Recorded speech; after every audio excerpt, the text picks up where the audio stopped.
मतलब स्कूल और कॉलेज हमें ये तो बहुत अच्छी तरह सिखाते हैं कि पैसे के लिए काम कैसे करना है। हम्म। लेकिन वो हमें ये कभी नहीं सिखाते कि पैसा हमारे लिए कैसे काम कर सकता है। हाँ, और पता है क्या? ये एक ऐसी कड़वी सच्चाई है जिसे स्वीकार करना कई बार लोगों के लिए बहुत मुश्किल हो जाता है। सही कहा। मैं तो कहूंगी कि हमारी पूरी शिक्षा प्रणाली का ढांचा इस तरह से तैयार किया गया है कि वो समाज को एक बेहतरीन और आज्ञाकारी कर्मचारी दे सके। मतलब एक ऐसा इंसान जो बस निर्देशों का पालन करे। एग्जैक्टली। शिक्षा प्रणाली किसी को एक बेहतरीन मालिक या एक चतुर निवेशक बनाने पर ध्यान ही नहीं देती। ये बात सुनने में थोड़ी अजीब जरूर लगती है, क्योंकि बचपन से हर किसी को यही लगता है कि स्कूल और कॉलेज की पढ़ाई इंसान को आज़ाद होना सिखा रही है। हाँ, पर असल में पर असल में वो एक बड़े सिस्टम का पुर्जा बनने की ट्रेनिंग है ना? आज के हमारे इस गहन विश्लेषण यानी इस विस्तृत चर्चा का पूरा आधार इसी विरोधाभास पर टिका है। बिल्कुल। हमारे पास जो स्रोत हैं आज वे रॉबर्ट कियोसाकी की बेहद चर्चित किताब रिच डैड पुअर डैड के मूल सिद्धांतों पर आधारित हैं। इन स्रोतों में दो अलग-अलग पिताओं की मानसिकता का बहुत ही गहराई से वर्णन किया गया है। हाँ, वो कहानी बहुत दिलचस्प है। मतलब एक पिता बेहद उच्च शिक्षित हैं, पीएचडी होल्डर हैं, लेकिन आर्थिक रूप से अपनी पूरी जिंदगी संघर्ष करते हैं। वहीं दूसरे पिता जिन्होंने शायद 8वीं कक्षा भी पूरी नहीं की, वो आगे चलकर अपने राज्य के सबसे अमीर लोगों में से एक बन जाते हैं। और आज की हमारी इस चर्चा का जो मुख्य मिशन है, वो उस अ, चूहा दौड़, जिसे अक्सर लोग रैट रेस कहते हैं, हम्म, उसके पीछे के मनोविज्ञान को डिकोड करना है। हाँ, वो समझना बहुत जरूरी है। हमें ये समझना है कि कैसे एक आम मध्यवर्गीय इंसान इस दौड़ में बुरी तरह से फंसा हुआ है, और सबसे महत्वपूर्ण बात, पैसे को लेकर सोचने का नजरिया जड़ से कैसे बदला जाए। डिग्रियों या किताबी ज्ञान से बहुत आगे की बात है ये। मतलब एक अमीर और गरीब इंसान की सोच में जो बुनियादी अंतर होता है ना, स्रोतों के अनुसार वो अंतर उन शब्दों से शुरू होता है जो इंसान अपनी रोजमर्रा की जिंदगी में इस्तेमाल करता है। हाँ, यहाँ सबसे दिलचस्प बात ये है कि भाषा का इंसान की वास्तविकता पर बहुत गहरा और सीधा प्रभाव पड़ता है। वो कैसे? स्रोत में एक बहुत ही स्पष्ट और दिलचस्प उदाहरण दिया गया है। जो पिता आर्थिक रूप से संघर्ष कर रहे थे, उनकी आदत थी किसी भी महंगी चीज को देखकर ये कहने की कि मैं इसे नहीं खरीद सकता या मैं इसका खर्च नहीं उठा सकता। अच्छा, मतलब बात वहीं खत्म? बिल्कुल, बात वहीं पर पूरी तरह से खत्म हो जाती थी। लेकिन जो दूसरे अ, अमीर सोच वाले पिता थे, उन्होंने इस वाक्य को ही अपने घर में प्रतिबंधित कर दिया था। उनका नियम था कि हमेशा ये पूछो, मैं इसे कैसे खरीद सकता हूँ। ठीक है। चलिए इसे थोड़ा गहराई से समझते हैं। मतलब अगर मैं इसे एक एनालॉजी से समझाऊँ, तो मैं इसे नहीं खरीद सकता, कहना एक तरह से अपने दिमाग के कंप्यूटर को सीधा शट डाउन कर देने जैसा एकदम सटीक उदाहरण है है ना? ये। जैसे ही इंसान ने ये कहा, उसने सिस्टम बंद कर दिया और दिमाग ने सोचना बंद कर दिया। लेकिन मैं इसे कैसे खरीद सकता हूँ पूछना गूगल पर एक सर्च क्वेरी डालने जैसा है। ये तुरंत दिमाग को काम पर लगा अ, देता है। वो बैकग्राउंड में रास्ते और तरीके तलाशने लगता है और यही जो मानसिक कसरत है ना, यही सारा खेल बदल देती है। बिल्कुल। मैं ये नहीं कर सकता कहना दरअसल मानसिक आलस्य की निशानी है। अमीर सोच वाले पिता का मानना था कि इंसान का दिमाग दुनिया का सबसे शक्तिशाली टूल है। सही बात है। जब कोई सवाल पूछता है, तो हाँ। वो असल में अपने दिमाग को कसरत करवा रहा होता है। हाँ। और दिमाग जितना मजबूत होगा, वो भविष्य में उतने ही ज्यादा पैसे बना सकता है। हाँ, और जब कोई बिना सोचे समझे सिर्फ इसलिए कह देता है कि मैं इसका खर्च नहीं उठा सकता क्योंकि उसकी वर्तमान सैलरी कम है, तो वो एक तरह से परिस्थितियों के सामने हथियार डाल रहा होता है। एग्जैक्टली। लेकिन अगर हमारी सोच ही हमारे एक्शंस तय करती है, तो फिर ऐसा क्यों है कि 9 से 5 की नौकरी करने वाले लोग, जो बहुत मेहनत करते हैं, जो बहुत पढ़े लिखे हैं, वो फिर भी आर्थिक रूप से हमेशा डरे हुए क्यों रहते हैं? ये एक बहुत बड़ा सवाल है। मतलब सोचिए, वो रोज 10 घंटे दफ्तर में बिता रहे हैं, फिर भी महीने के अंत में एक अनजाना सा डर हमेशा बना रहता है। ऐसा क्यों? इस डर का कारण बहुत ही मनोवैज्ञानिक है। स्रोत बहुत स्पष्ट रूप से बताते हैं कि अधिकांश लोग पैसे के लिए काम करते हैं क्योंकि उनकी बड़े फैसले मुख्य रूप से दो भावनाओं से नियंत्रित होते हैं। और वो दो भावनाएं क्या हैं? डर और लालच। सबसे पहले बात करते हैं डर की। पैसे ना होने का डर। ईएमआई न चुका पाने का डर, अचानक नौकरी से निकाले जाने का डर। हाँ, ये डर तो हर आम इंसान को होता है। बिल्कुल। और यही डर है जो एक इंसान को अलार्म बजने पर सुबह बिस्तर से उठाता है और ट्रैफिक झेलते हुए काम पर भेजता है। तो अगर डर उन्हें काम पर भेजता है, तो फिर लालच क्या करता है? जैसे ही महीने की पहली तारीख को सैलरी बैंक अकाउंट में आती है, डर की जगह अचानक लालच या इच्छा ले लेती है। अरे हाँ, तब तो इंसान राजा बन जाता है। बिल्कुल। सैलरी देखते ही इंसान उन सभी चीज़ों के बारे में सोचने लगता है जो वो उस पैसे से खरीद सकता है। कोई नया गैजेट, वीकेंड पर महंगी जगहों पर खाना या कपड़ों की सेल। और वो पैसे खर्च कर देता है। हाँ, और जैसे ही अकाउंट खाली होने लगता है, 20 तारीख के आसपास, वो पुराना डर फिर से वापस आ जाता है। उठो, काम पर जाओ, बिल चुकाओ और फिर कंगाल हो जाओ। हम्म, और इसी चक्कर को इसी अनंत चक्र को चूहा दौड़ या रैट रेस कहा गया है। इंसान एक पहिए पर दौड़ने वाले चूहे की तरह बस भाग रहा है, लेकिन पहुंच कहीं नहीं रहा।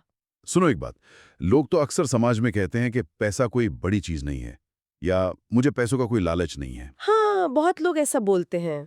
तो फिर वही लोग हर दिन अपने बॉस की डांट सुनते हुए 9 घंटे काम क्यों करते हैं?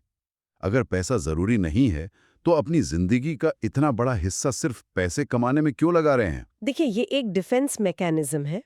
लोग ऐसा इसलिए कहते हैं क्योंकि वो डरे हुए हैं और सच का सामना नहीं करना चाहते कि पैसा ही उनकी जिंदगी की दिशा तय कर रहा है। बिल्कुल सही कहा। 9 से 5 की नौकरी करने वालों के लिए ये एक कड़वा सच है कि वो हर दिन उस आर्थिक असुरक्षा को मिटाने के लिए दफ्तर जाते हैं, लेकिन हर सुबह वो असुरक्षा उनके साथ फिर से जाग जाती है। हाँ, आधी रात को लोग बिल चुकाने की दहशत में जागते हैं। एग्जैक्टली।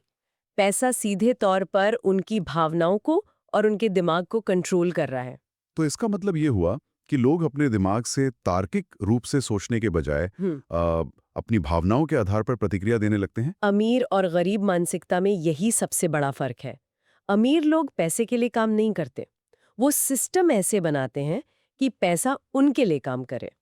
लेकिन आम इंसान ऐसा क्यों नहीं करता?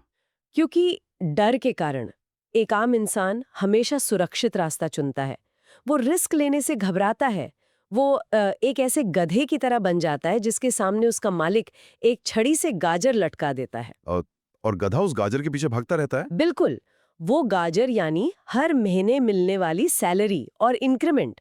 उसे लगता है कि गाजर मिल जाएगी तो जिंदगी सेट हो जाएगी, बिना ये समझे कि लगाम किसी और के हाथ में है। यहां से बात वाकई बहुत दिलचस्प हो जाती है। तो अगर इस रैट रेस से बाहर निकलना है, तो सबसे पहले ये समझना होगा कि एक आम इंसान अपनी मेहनत की कमाई असल में लगा कहाँ रहा है। एकदम सही। और यहीं पर एक बहुत बड़ा भ्रम टूटता है। इस चर्चा में एक ऐसा तथ्य है जो किसी की भी रातों की नींद उड़ा सकता है। हाँ, मैं समझ रही हूँ आप किस तरफ इशारा कर रहे हैं।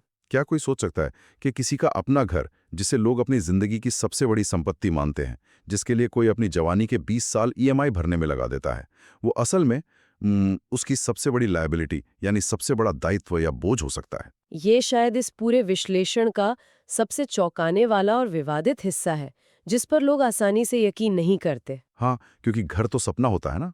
बिल्कुल। मध्य वर्ग के लिए अपना घर खरीदना एक भावनात्मक सपना होता है। लेकिन अगर भावनाओं को किनारे रखकर इसे विशुद्ध वित्तीय नजरिए से देखें, तो परिभाषाएं बहुत स्पष्ट हैं। वो कैसे? एसेट यानी संपत्ति वो चीज है जो किसी इंसान की जेब में पैसा डाले। जैसे कोई किराए की आय देने वाली प्रॉपर्टी, शेयर बाजार से मिलने वाला लाभांश, या कोई ऐसा बिजनेस जो उस इंसान की गैर मौजूदगी में भी मुनाफा कमा रहा हो। तो इस लॉजिक से लायबिलिटी वो हर चीज हुई जो किसी के बैंक अकाउंट में हर महीने एक छेद कर रही है, भले ही दुनिया उसे इन्वेस्टमेंट क्यों ना मान ले। 100% सच। लायबिलिटी वो है जो आपकी जेब से लगातार पैसा निकाले। जब कोई एक बड़ा घर खरीदता है, विशेष रूप से वो घर जिसमें वो खुद रहने वाला है, और जिसके लिए भारी भरकम लोन लिया गया है, तो वो घर उसकी जेब से पैसा चूसना शुरू कर देता है। मतलब घर की भारी ईएमआई, प्रॉपर्टी टैक्स। हाँ, प्रॉपर्टी टैक्स, हाउस इंश्योरेंस, मरम्मत और रखरखाव का खर्च, ये सब लगातार जेब से पैसा बाहर खींच रहा है। वहां से कोई पैसा वापस जेब में नहीं आ रहा है। मैं इस बात से पूरी तरह सहमत नहीं हो पा रहा हूं। अगर कोई घर नहीं खरीदेगा, तो उसे जिंदगी भर किसी मकान मालिक को किराया तो देना ही पड़ेगा ना। हाँ, ये सवाल बहुत लोग पूछते हैं। वो किराया भी तो पानी में ही जा रहा है। तो फिर अपना घर खरीदना लायबिलिटी कैसे हो गया? कम से कम 20 साल बाद ईएमआई खत्म होने पर इंसान के सिर पर अपनी छत तो होगी। ये बहुत ही वाजिब सवाल है और यही वो सोच है जो लोगों को उलझाए रखती है। स्रोत इस बात से मना नहीं करते कि सिर पर छत होनी चाहिए। अच्छा। वे असल में अपॉर्चुनिटी कॉस्ट यानी अवसर लागत की बात कर रहे हैं। जब कोई इंसान अपनी जमा पूंजी का एक बहुत बड़ा हिस्सा घर के डाउन पेमेंट में लगा देता है और अगले 20 साल तक अपनी आय का 40% ईएमआई में बांध देता है, हम्म। तो उसने असल में उस पैसे को काम करने से रोक दिया है। ओह, मतलब पैसा ब्लॉक हो गया। बिल्कुल, अगर वही पैसा किसी ऐसे एसेट में लगाया जाता जो 10 से 15% का रिटर्न देता, हम्म। तो वो इंसान 20 साल में उस घर की कीमत से कई गुना ज्यादा पैसा बना लेता। घर आपको बांध देता है और निवेश करने की क्षमता को खत्म कर देता है। ओहो, मतलब बात छत की नहीं है, बात उस कैश फ्लो की है जो पूरी तरह से ब्लॉक हो जाता है। एग्जैक्टली। इसे अगर हम भारतीय समाज के बिल्कुल देसी उदाहरणों से समझें तो ये बात और साफ हो जाएगी। लोग अक्सर नौकरी में प्रमोशन मिलते ही ईएमआई पर एक बहुत बड़ी एसयूवी कार खरीद लेते हैं हाँ, वो तो बहुत आम है। और उसे अपना स्टेटस सिंबल जो संपत्ति मानते हैं। वो गर्व से कहते हैं कि मैंने गाड़ी ली है, लेकिन वो शोरूम से निकलते ही उस गाड़ी की कीमत 15% कम हो जाती है और हर महीने बैंक उनके अकाउंट से 25-30 हजार रुपए खींच रहा होता है। वो पैसा आ नहीं रहा, जा रहा है। और जब लोग ऐसी ईएमआई पर बड़ी चीजें खरीदते हैं, तो वे असल में अपनी जेब से पैसा बाहर जाने की एक लंबी पाइपलाइन बिछा रहे होते हैं। बिल्कुल सही कहा। वे अपनी बैलेंस शीट में खर्च वाले कॉलम को पहाड़ जैसा बड़ा कर रहे होते हैं, जबकि उनका संपत्ति वाला कॉलम बिल्कुल खाली पड़ा रहता है। लेकिन एक सवाल है, अगर घर या लग्जरी कार एसेट नहीं है, तो अमीर लोग बड़े-बड़े बंगलों में क्यों रहते हैं? वो इतनी महंगी गाड़ियां क्यों चलाते हैं? यही तो वित्तीय साक्षरता का असली रहस्य है। अमीर लोग ये गलती कभी नहीं करते कि वो अपनी सैलरी या मेहनत की कमाई से सीधे कोई लायबिलिटी खरीद लें। तो वो क्या करते हैं? अमीर लोग सबसे पहले एसेट्स खरीदते हैं, जैसे स्टॉक्स, बॉन्ड्स या कमर्शियल रियल एस्टेट। वो ऐसे निवेश करते हैं जिनसे हर महीने एक नियमित आय यानी कैश फ्लो उत्पन्न हो। अच्छा, मतलब पहले मशीन बनाते हैं। हाँ, और फिर उन एसेट्स से जो मुनाफा आता है, उस मुफ्त के पैसे से वो अपने बड़े घर या लग्जरी कार के शौक पूरे करते हैं। कमाल है। मतलब अगर किसी को बड़ी गाड़ी लेनी है, तो वो अपनी पसीने की कमाई की ईएमआई से ना ले, बल्कि पहले कोई ऐसा बिजनेस या इन्वेस्टमेंट बनाए, जो हर महीने उसे इतने पैसे दे दें कि उस मुनाफे से गाड़ी की ईएमआई निकल जाए। यही सबसे बड़ा फर्क है। गरीब या मध्य वर्ग इंसान अपनी सैलरी से सीधे महंगी चीजें खरीदता है और अमीर इंसान पहले एक मशीन बनाता है जो पैसा छापे और फिर उस मशीन के पैसे से महंगी चीजें खरीदता है। तो अगर हमने ईएमआई का जाल समझ लिया और फालतू खर्चे रोककर पैसे बचा भी लिए, तो हमारे माता-पिता की वो पुरानी और सबसे भरोसेमंद सलाह याद आती है कि सारा पैसा ले जाकर बैंक की एफडी में डाल दो या गुल्लक में बचाकर रखो। क्या वो सुरक्षित है? अगर हम इसे बड़े परिप्रेक्ष्य से जोड़ें, तो इस पर स्रोतों में एक बहुत ही स्पष्ट और शायद लोगों को बुरी लगने वाली बात कही गई है। वो क्या है? स्रोतों के अनुसार बचत करने वाले हमेशा हारते हैं, या अंग्रेजी में कहें तो सेवर्स आर लूजर्स। सेवर्स आर लूजर्स, ये तो हमारे उस हर सिद्धांत के बिल्कुल उलट है जो हमें बचपन से सिखाया गया है। पैसे बचाना गलत कैसे हो सकता है? ऐसा इसलिए है क्योंकि दुनिया की अर्थव्यवस्था कैसे काम करती है, ये बात ज्यादातर लोगों को पता ही नहीं है। अच्छा। स्रोतों में 2000 के .com क्रैश और 2008 के बैंकिंग क्रैश का जिक्र है। जब भी अर्थव्यवस्था संकट में होती है, तो बैंक और सरकारें उसे बचाने के नाम पर अथाह नया पैसा छापती हैं। हाँ, जिसे क्वांटिटेटिव ईजिंग कहा जाता है। लेकिन इसका एक आम इंसान की बैंक में रखी एफडी से क्या लेना देना? इसे ऐसे समझें, मान लीजिए एक छोटे से बाजार में सिर्फ 10 सेब हैं और 10 लोग उन्हें 10-10 रुपए में खरीदना चाहते हैं। तो कीमत स्थिर रहेगी। बिल्कुल। लेकिन अगर सरकार अचानक बहुत सारे नए नोट छापकर हर इंसान के हाथ में 100-100 रुपए दे दे, तो सेब तो अब भी 10 ही हैं। अरे हाँ। अब हर कोई उन सेबों के लिए ज़्यादा पैसा देने को तैयार हो जाएगा और सेब की कीमत 100 रुपए हो जाएगी। यही आपके बैंक में रखे पैसों के साथ होता है। मतलब जब सरकार नया पैसा छापती है, तो जो 1 लाख रुपए किसी ने बड़ी मेहनत से बैंक में बचाकर रखे हैं, उन पैसों की खरीदने की ताकत या क्रय शक्ति कम हो जाती है। एग्जैक्टली। जो चीज़ आज 1 लाख में आ रही है, वो 10 साल बाद 2 लाख ही हो जाएगी। इसी को महंगाई कहते हैं। और यही कारण है कि जो लोग अपना पैसा सिर्फ बैंक के बचत खाते में रखते हैं, वो असल में महंगाई नाम के अदृश्य टैक्स के कारण रोज इतना पैसा खो रहे होते हैं। ये तो बहुत डरावना है। हाँ, आज कई देशों में बैंक की ब्याज दरें शून्य के करीब हैं और महंगाई दर उससे कहीं ज्यादा है। और इसका सबसे ज्यादा नुकसान उसी मध्य वर्ग को होता है। इसी बात पर एक और बड़ा पहलू सामने आता है, टैक्स। बिल्कुल। स्रोतों में यह बताया गया है कि अमीर लोग और नौकरी पेशा लोग टैक्स कैसे देते हैं, और ये पूरा स्ट्रक्चर ही थोड़ा भेदभावपूर्ण लगता है। ये भेदभावपूर्ण लग सकता है, लेकिन ये पूरी तरह से कानूनी है।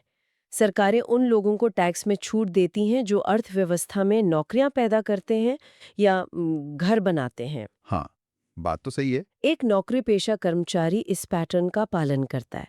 वो पहले पैसा कमाता है, फिर सरकार तुरंत उस पर भारी टैक्स काट लेती है, जिसे टीडीएस भी कहते हैं, और जो पैसा अंत में कट पिट कर बचता है वो उससे अपना घर चलाता है। यानी सीक्वेंस है, कमाओ, फिर टैक्स दो, और जो बच जाए उसमें खर्च चलाओ। लेकिन जो अमीर लोग होते हैं हम्म, वो आमतौर पर कॉरपोरेशन या कंपनियों के माध्यम से अपना काम करते हैं। उनका पैटर्न बिल्कुल उल्टा होता है। उल्टा कैसे? उनका कॉरपोरेशन पहले पैसा कमाता है, फिर वो अपने सारे खर्चे उसी पैसे से करता है। मतलब बिजनेस मीटिंग्स के नाम पर यात्राएं, गाड़ियां, इंटरनेट, फोन का बिल, लैपटॉप, ये सब कंपनी का खर्च माना जाता है। अच्छा, ये सब खर्चे पहले हो जाते हैं। हाँ, और इन सारे खर्चों के बाद जो पैसा सबसे अंत में मुनाफे के तौर पर बच जाता है, सिर्फ उस बचे हुए पैसे पर वो टैक्स देते हैं। ये तो सच में दिमाग हिला देने वाली बात है।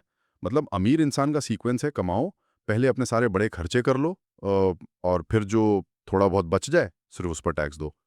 ये तो पैदल चलने वाले और हवाई जहाज में उड़ने वाले इंसान जैसा फर्क हो गया। यही कारण है कि वित्तीय साक्षरता केवल इस बात तक सीमित नहीं है कि कोई इंसान कितने पैसे कमाता है। तो फिर असली साक्षरता क्या है? यह इस विज्ञान को समझने के बारे में है कि कोई उस पैसे को कैसे बचाता है, कानूनी रूप से कॉर्पोरेट ढांचे का इस्तेमाल करके टैक्स कैसे कम करता है, और उस पैसे को महंगाई से बचाते हुए कैसे निवेश करता है। तो इन सब बातों का असली मतलब क्या है? ज्ञान तो बहुत मिल गया और समस्याएं भी समझ आ गई। बिल्कुल। अब समाधान की बात करते हैं। हाँ, मतलब अगर कोई इंसान आज 9 से 5 की नौकरी कर रहा है, ईएमआई के जाल में फंसा है और इस रैट रेस से बाहर निकलना चाहता है, तो वो आज अभी इसी वक्त क्या बदलाव कर सकता है? स्रोतों के आधार पर हम 3 ऐसी व्यवहारिक आदतों की बात कर सकते हैं जिन्हें कोई भी इंसान आज ही अपनी जिंदगी में अपना सकता है। और वो पहली आदत क्या है? पहला कदम बहुत आसान है, अपनी शब्दावली बदलें। वही दिमाग का कंप्यूटर शटडाउन करने वाली बात है ना। यानी अपनी डिक्शनरी से मैं इसका खर्च नहीं उठा सकता, इसको हमेशा के लिए निकाल फेंकें। एग्जैक्टली। आज से ही हर वित्तीय चुनौती पर खुद से पूछें, मैं इसका खर्च कैसे उठा सकता हूँ। ये छोटा सा बदलाव दिमाग को समाधान खोजने के लिए मजबूर करेगा। दूसरी आदत है एसेट और लायबिलिटी के बीच का फर्क समझना और ईएमआई के जाल से बचना। वो कैसे करे प्रैक्टिकली? अगली बार जब कोई भी ईएमआई पर कुछ बड़ा खरीदने का डिसीजन ले, चाहे वो नया फोन हो, एसयूवी गाड़ी हो या बड़ा घर, तो खुद से एक ईमानदार सवाल पूछें। कि क्या ये चीज मेरी जेब में पैसा डालेगी या मेरी जेब से पैसा निकालेगी? बिल्कुल। और अगर वो जेब से पैसा निकाल रही है तो वो लायबिलिटी है। ईएमआई वाले स्टेटस सिंबल से बचना बहुत जरूरी है, खासकर तब तक जब तक किसी के पास उन्हें फाइनेंस करने के लिए अपने एसेट्स ना हो। ये बहुत अच्छी सलाह है। और तीसरी आदत क्या है? तीसरी सबसे शक्तिशाली और शायद लोगों के लिए सबसे मुश्किल आदत है, खुद को सबसे पहले भुगतान करें, जिसे अंग्रेजी में पे योरसेल्फ फर्स्ट कहते हैं। इसका क्या मतलब हुआ? अमूमन तो जब सैलरी आती है तो एक आम आदमी सबसे पहले मकान मालिक को किराया देता है, बिजली का बिल भरता है, क्रेडिट कार्ड का बिल देता है। हाँ, यही तो गलती है। और अगर महीने के आखिर में कुछ बच गया तो उसे खुद के लिए बचाता है या निवेश करता है। यही सबसे बड़ी भूल है। रिच डैड का सिद्धांत है कि जब सैलरी आए तो सबसे पहले उसका एक हिस्सा निकालकर अपने एसेट कॉलम में डालें। अच्छा, पहले निवेश। हाँ, चाहे वो म्यूचुअल फंड हो, स्टॉक्स हो या कोई नया हुनर सीखने का कोर्स हो। इसका मतलब है कि इंसान अपने भविष्य को सबसे पहले सैलरी दे रहा है। लेकिन एक मिनट, अगर किसी ने ऐसा किया और महीने के आखिर में बिल्स चुकाने के लिए पैसे कम पड़ गए, तब तो भयंकर टेंशन हो जाएगी। लोग तो घर पे आके दरवाजा खटखटाएंगे। और पता है क्या?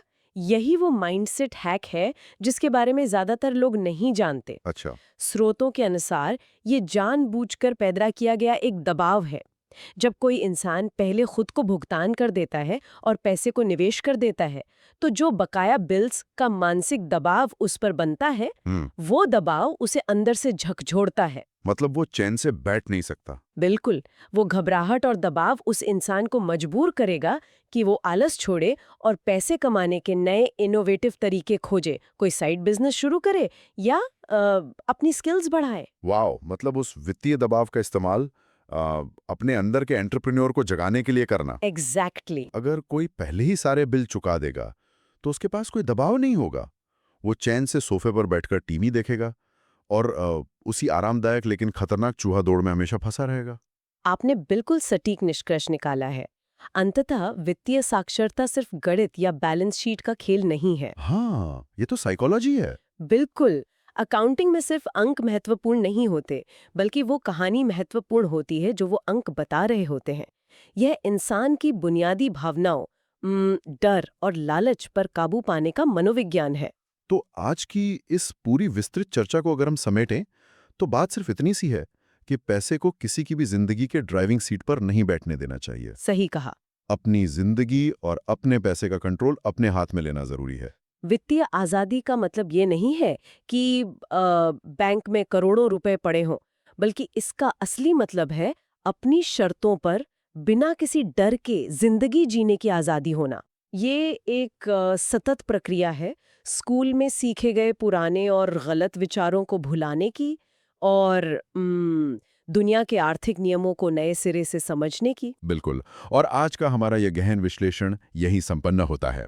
लेकिन जाने से पहले हर इंसान को अपने आप से एक विचारणीय प्रश्न पूछना चाहिए। वो क्या? जरा सोचिए, अगर कोई इंसान आज अचानक काम करना बंद कर दे, मतलब अगर आज से उसकी सैलरी आनी पूरी तरह बंद हो जाए, तो बिना किसी नई आमदनी के उसके बनाए गए एसेट्स या निवेश उसे कितने दिनों तक उसी लाइफस्टाइल के साथ जिंदा रख सकते हैं? ये बहुत गहरा सवाल है ना? ये संख्या क्या ये हैरान करती है या डराती है? सोचिएगा जरूर, क्योंकि असली अमीरी पैसों में नहीं, बल्कि इस बात में मापी जाती है कि इंसान बिना काम किए अपना समय कैसे बिता सकता है।